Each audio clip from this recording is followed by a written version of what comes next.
Assalomu alaykum. Mana qo'lim terlash bo'yicha Buxorodan keldim. Xudo xolasa hammasi yaxshi bo'lib ketadi.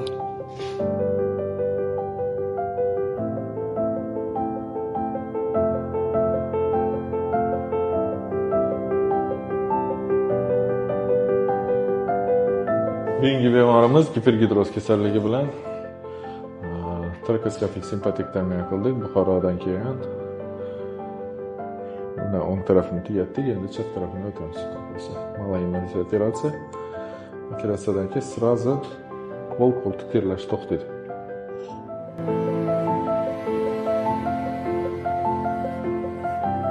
Bu yana ikkinchi tarafini ham tugatdik.